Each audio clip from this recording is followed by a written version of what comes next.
If the negotiations fail from this point to the conclusion of an agreement, we're going to be faced with a very stark choice. One, let Iran develop nuclear weapons, because it certainly will, or two, use military force to prevent Iran from building nuclear weapons. It would be a huge air campaign, taking weeks, if not months, involving thousands of missions, and would have potentially terrible consequences involving a land war in Iran and an effort to replace the regime in Iran.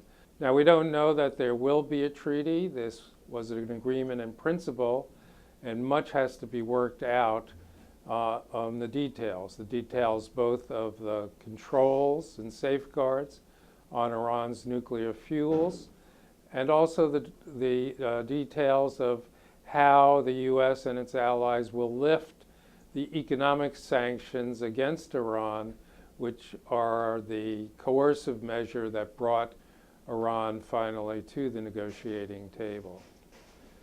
While this is being worked out, though, the Congress is insistent on injecting itself into the process.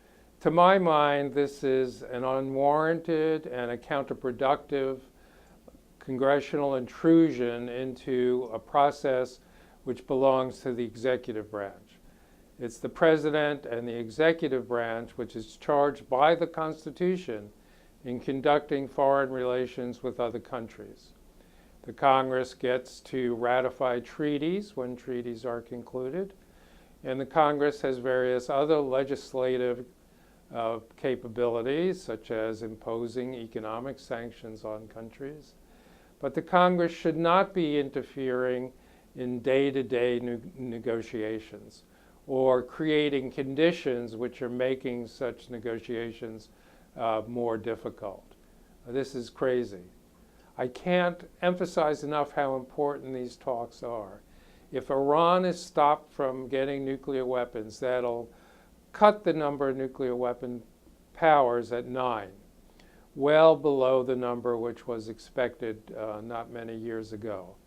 And it would be a huge boost to other efforts to persuade other countries not to develop nuclear weapons.